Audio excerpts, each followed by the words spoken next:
Welcome to the Aaron Harber Show and our special series with former FBI Director Robert S. Mueller. This is part one of the four-part series, so make certain you watch all four of the shows. We're going to get formally started with the program and the television part of the production with Secretary, Senator, Attorney General Ken Salazar. Please welcome Ken.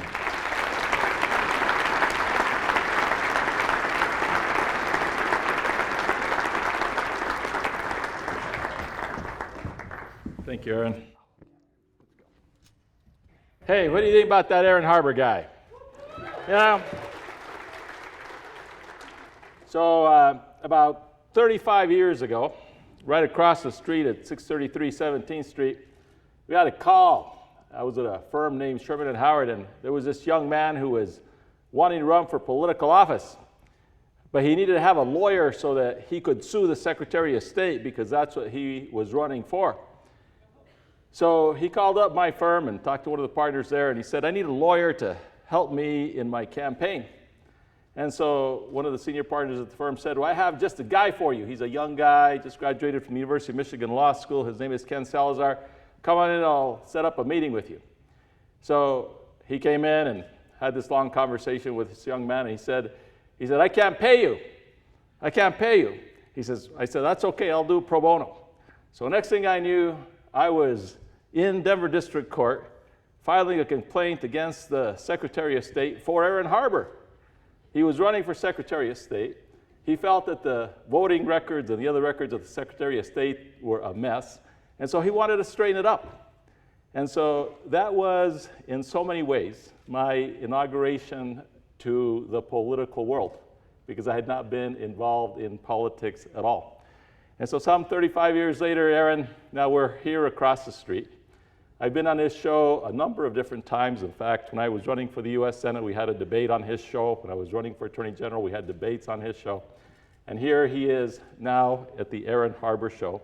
And I must say that my own career and my own great privilege in serving you, the people of the state of Colorado, as your Attorney General and your US Senator, and then serving the nation as the Secretary of the Interior, in so many ways started with a young man who opened up some doors for me back in 1982, and that's Aaron Harber. So let's give him a round of applause. Aaron, you're the best.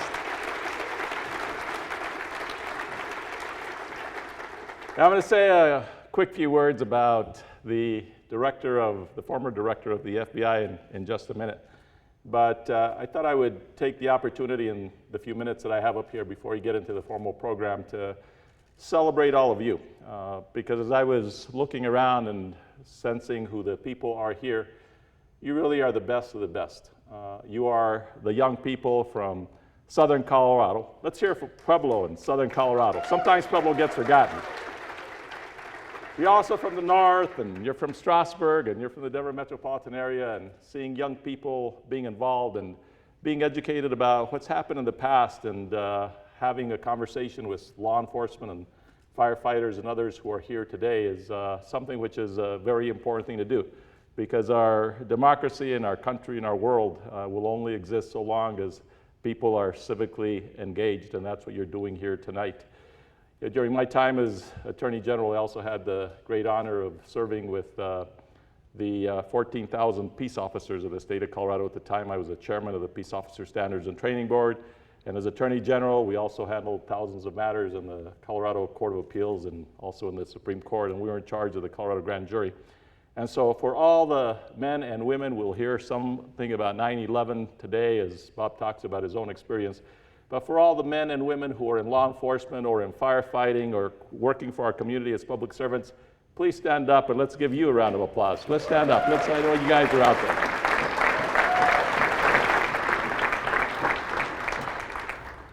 Some people ask me about my own life and my own journey, and it's an improbable journey because I started out almost 300 miles south of here in a little place called Los Rincones, the Corners.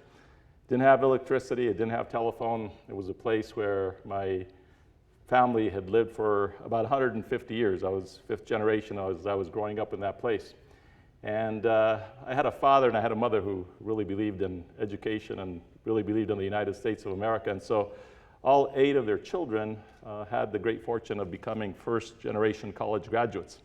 And I was one of those. And I dare say my brothers and sisters who are teachers and who are accountants and who are farmers and ranchers really have done just so much. But I've had the great privilege of doing the things that I've done as a servant to the people. And often when I speak about the importance of public service and I see the young people who are here, but I hope you have in your own mind an aspiration that someday you may want to be a public servant, that someday you may want to be the director of the FBI, or you may want to be United States Attorney General, or you may want to be President of the United States, or U.S. Senator, or whatever it may be. And I often think about one of the trips that I took with President Obama to La Paz, California, where we created the 400th unit of the national park in 2012 in the memory and in honor of Cesar Chavez, the fighter for the farm workers and for civil rights in this country. And there's a prayer that was made famous by Cesar Chavez back during the struggle for the farm workers, and it was about the importance of having the courage to serve others. And in his prayer he says, grant me the courage to serve others, for in service there is true life. For in service there is true life. And so for those of you who are in public life, who are in public service, there's so much about that because there's other opportunities, but yet you do it because you want to make the world a better place. There is no one person in the United States of America that I think exemplifies that concept better than the former director of the FBI, Bob Mueller. We work at a firm, WilmerHale, which is a big firm that has work all over the country. But I've known his history from way before we became partners at the law firm. I knew his history when I became a U.S. Senator because he would often come to the Senate to give us briefings on some of the most highly confidential intelligence that we were dealing with in our country in the days after 9/11. And I knew his time then when I worked on the cabinet because he was part of the national security apparatus meeting with the President of the United States on the situations that were occurring all around the world. But I think of Bob Mueller as this person who has done so much for this country. You know, as a young Marine, he was wounded, the decorated veteran, a Purple Heart recipient, Bronze Star recipient. But he went on to become a lawyer, a great lawyer, a prosecutor. And then when he was summoned to be director of the Federal Bureau of Investigation, he was asked to go into that position just about a week before 9/11. President Bush appointed him to be director of this greatest of law enforcement agencies in the world. And that was about a week before 9/11. 9/11 happens on his watch. He did such a terrific job for the United States of America in terms of getting us to understand what our security issues were here in this country and how those security issues played out internationally, that even after President Bush left office, that President Obama, now a Democrat, said that he wanted to keep Bob Mueller on as director of the FBI. Now, some of you have read the histories and the stories of J. Edgar Hoover, and people thought that there should be a limitation on the number of years that someone could serve as director of the FBI. And so there was a law that was passed that said you're term limited, you can only do 10 years. But President Obama and President Bush and everybody in the country thought so much about Bob Mueller, thought so highly of him, that they went to Congress, President Obama went to Congress, and he says, we have to change that law so that we can keep Bob Mueller. And so Bob Mueller continued to serve President Obama for many years, and today he is in the books of the history of our country as the longest serving director of the FBI next to J. Edgar Hoover. So I want you here in Colorado to give the greatest, most wonderful welcome to a person who is a true servant of the people, and that is Director Bob Mueller.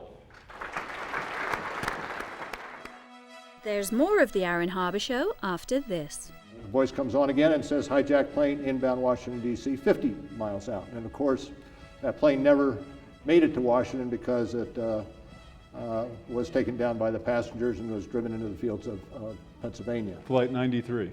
Flight 93, yes. For information on how to help promote civil and mutually respectful discourse and support expansion of the distribution of our programs, please email info@harbortv.com. I'm Aaron Harber, host of the Aaron Harber Show. Find us on Facebook to get all the latest updates, see behind-the-scene photos, and make comments and ask me questions. You can see episodes before their TV broadcast, so like the show today. Hi, I'm Aaron Harber, host of The Aaron Harber Show. Because I've never done endorsements or commercials, people ask how are our programs funded, especially because we provide them as a public service to all our broadcast outlets. It's expensive to produce our show, whether we do them here in Denver or go to places such as Aspen, Washington, D.C., or even Iraq. The answer is we depend on contributions to support our work to bring you some of the nation's top opinion leaders. Individuals, businesses, foundations, and other nonprofits make tax-deductible contributions to the Democracy and Media Education Foundation to help allow us to continue to work for you. To find out more or to make a donation, just go to dmefd.org. The DMEF is a tax-exempt public charitable organization and has promised to dedicate 100% of every contribution to support our public affairs initiatives.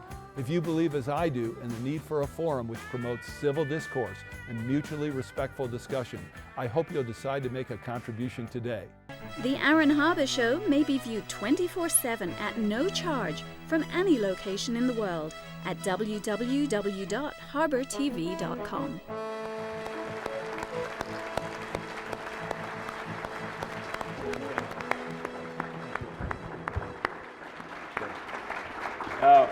If Aaron Harber hadn't, if he'd won that election, I'd probably be doing the show and he'd probably be president of the United States. Thanks, man. Thank you, Aaron. All right. Let's give a hand to Ken Salazar, please.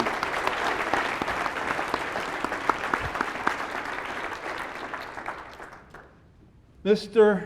Director, thank you for joining me. A pleasure. It's always good to have a former FBI director, because when Bob was director and I asked him a question, I think 9 out of 10 times he said no comment. No, it wasn't that. It'll only be 5 out of 10 now.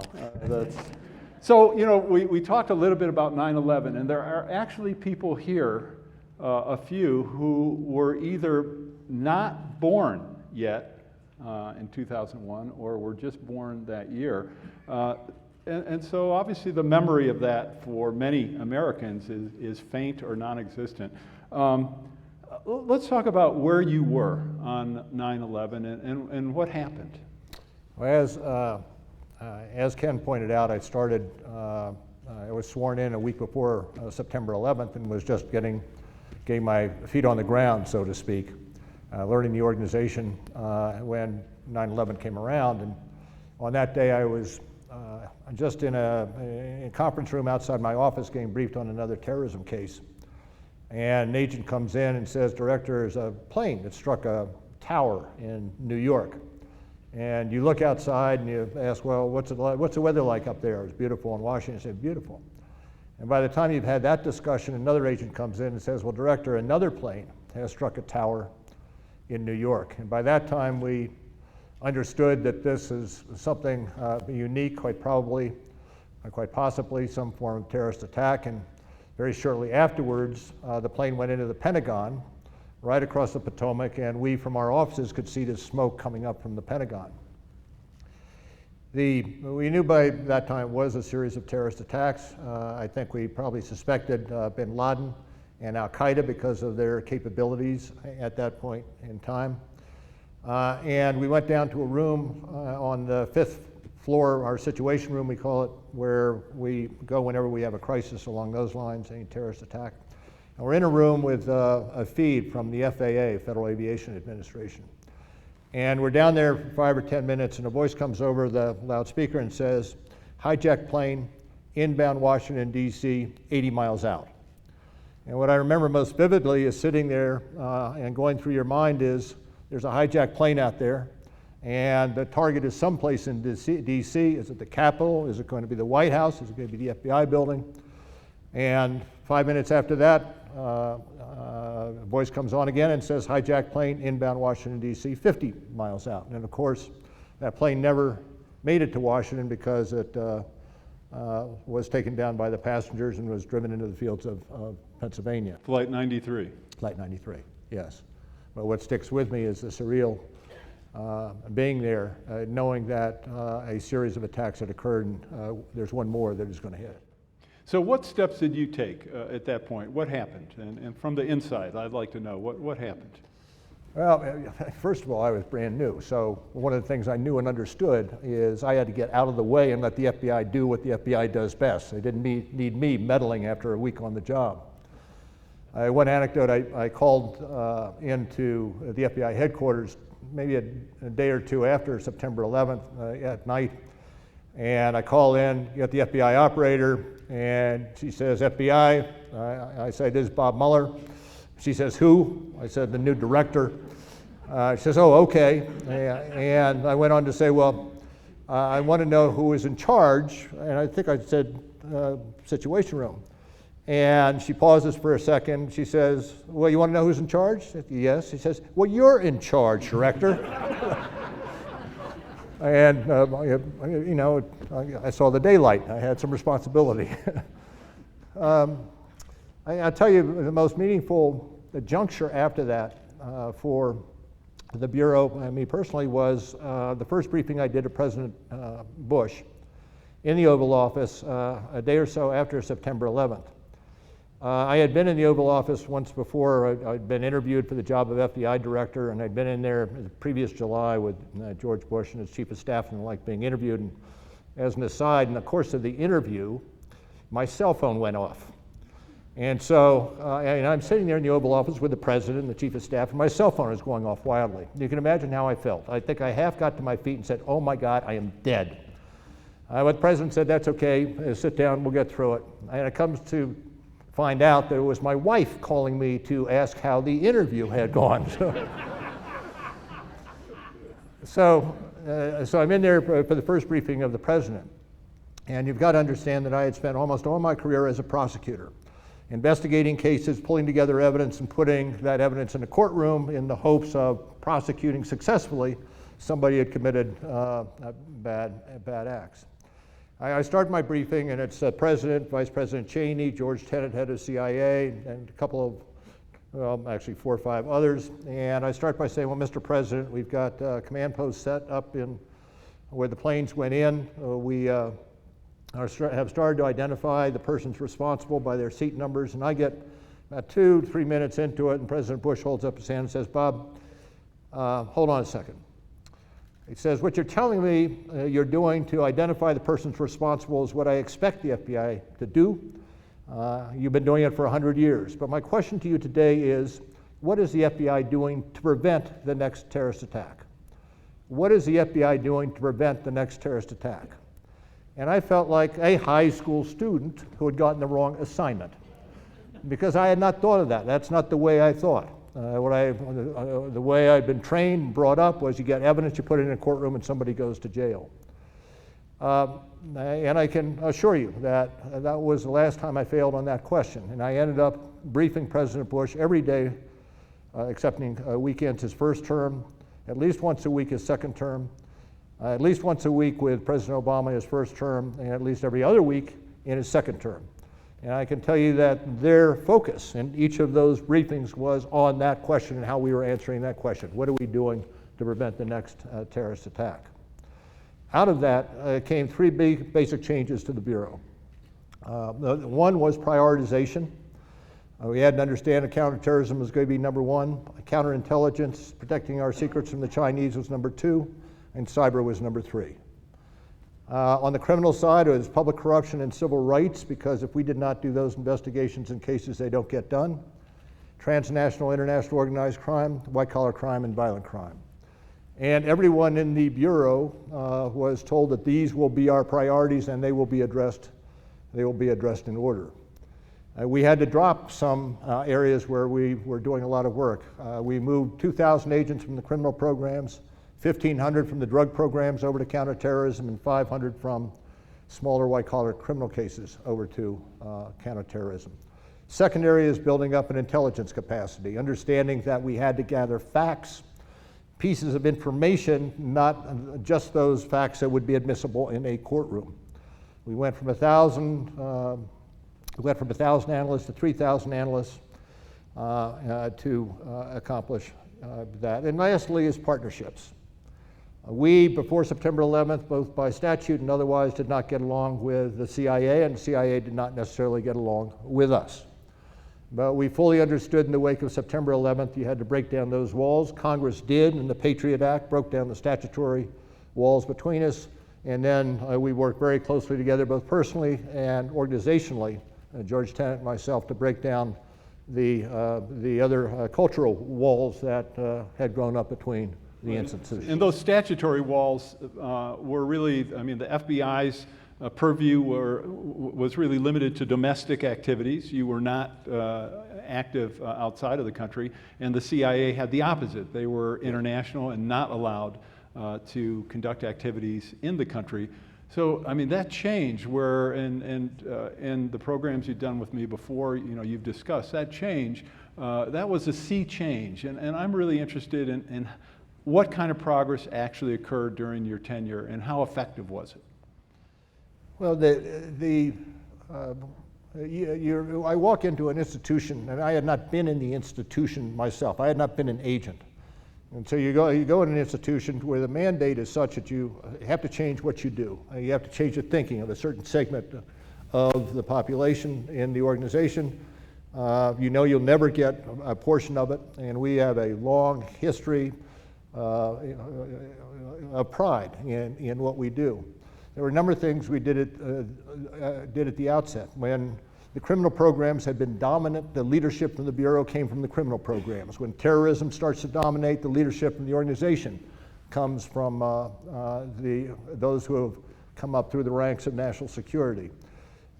In every organization, if you join it, they're the real leaders, and they're the leaders with titles. And one of the things that's important to find out is who in the organization is a real leader, people respected by the troops, regardless of their title, because often the person with the title is not the real person that makes the organization move. And then I understood that it was a transition from Hoover years to change, and so during that period of time, we wanted continuity in a number of ways. I kept on people that were part of the prior organization that were absolutely essential to the future of the organization. I did silly things like wear a white shirt every day, was very formal because that is the Bureau. And in a number of ways, I tried to bridge that transition. Everyone in the Bureau felt horribly that, to a certain extent, greater or lesser, that we had failed the country in not stopping it. And so there was a huge catalyst within the organization, an understanding of change that would not have occurred had that tragic series of terrorist attacks taken place. Your opinions, ideas, suggestions, and criticisms related to guests, topics, questions, or the host are welcome. Please send an email to producer@harbertv.com. I'm Aaron Harber, host of The Aaron Harber Show. I very much would like to hear from you about the program, so please send me an email with your thoughts. You can suggest what topics I should cover, what guests I should invite to be on the show, or even what specific questions you would like me to ask. This is your program, so send your suggestions to aaron@harbertv.com. I promise to personally read every one, so email me today. And most of all, thanks for watching. Hi, I'm Aaron Harber, host of The Aaron Harber Show. It's tough for me to limit myself to 140 characters, but you can see how well I do by following the show on Twitter. Follow me at @Aaron Harber. The Aaron Harber Show may be viewed 24/7 at no charge from any location in the world at www.harbertv.com. This segment features questions from the audience for former FBI Director Robert Mueller. The audience of over 500 attendees not only included FBI agents, Homeland Security officials, as well as other law enforcement officials, but also had over 200 high school students from a number of different school districts. My question is, you were instrumental in changing the FBI to an intelligence-led law enforcement agency. Could you please describe an executive decision that you made to help bridge the gap between the intelligence personnel and the field agents that trickled all the way down to help bring them together to work as a team? Well, you focused on a very difficult issue that any intelligence/law enforcement agency addresses. You want the intelligence analyst together with the agents to provide a day in, day out a tactical intelligence, but you also want intelligence capability to look at strategic intelligence. I wrestled with the appropriate organizational structure to maximize both strategic and tactical. It doesn't often work easily, and what I found, I think, is that it depends on the personnel in a particular office. We had some offices that did terrific jobs in integrating the intelligence along with the investigative capability of the agents. And where we had good analysts, where we had productive analysts, it worked famously, and the teams were great. Other places where personalities, the persons on one side or the other, didn't have the capability, it didn't work as well. But you touched on a problem that is a continuing problem and that needs to be reworked and looked at in an agency such as ours. You know, Bob, one of the things I'm interested in is the fact that there are so many different intelligence agencies or departments. I mean, you have obviously the FBI, the CIA, the NSA, National Security Agency, the Defense Intelligence Agency, and many, many more entities like the National Geospatial Intelligence Agency. There seem to be so many different agencies. Is there a way, or does it make sense to look at maybe some kind of consolidation so there are better lines of communication? I don't even see how, with so many different agencies, that the members of each can communicate with each other. There can be consolidation, but one of the facts of the matter is, and I think it's appropriately so, that we each gather information under certain statutory guidelines. CIA cannot gather information in the United States. I think it ought to remain that way. I don't think the CIA ought to be, and the FBI gathers information domestically. It can through our counterparts overseas, but we don't have the same authorities overseas as the CIA does. And I do think it's important to make certain that you align the responsibilities with the particular agency. The FBI has always operated principally in the criminal justice arena. If you're going to do a search, you're going to need a warrant. If you're going to do a wire, you need a warrant. The persons who are witnesses will probably be on the stand at some point, and so you are regulated by the criminal justice system. The intelligence side of it, you are not, unless you go to the FISA court. And my concern, quite frankly, was that we would lose sight of our goals where you don't have that monitoring by the criminal justice system. I think we've done it well, though, but it has been a concern throughout. Let me just put it that way. Were a few mistakes made during your tenure? Oh, sure. Actually, most of them, a mistake I made in terms of technology. If you're talking domestically in the FBI, sure, we've made some mistakes. Personally, some of the more grievous mistakes I ever made were personnel, where I put somebody in a position but didn't give them the support to get the job. I mean, some of my frustrations are the ones where I made bad choices, bad decisions when it comes to personnel. And many of the decisions you make are in response to critiques of your organization. And while you may get upset at a congressional panel or upset at the Inspector General, in retrospect, coming out of it were ideas and pathways that you perhaps would not have seen. What do you do in cases where agents collected data or information without the appropriate authorization? Well, whenever we do substantial internal auditing to assure that that does not happen. When it does happen, we find that on the one hand, you would discipline and take appropriate discipline in the agent. On the other hand, if the information was not appropriately taken, then we would discard it. Next time on the Aaron Harber Show, persons are arrested for involvement in terrorism activity and just sit in jail. There's no incentive for them to come forward with the information.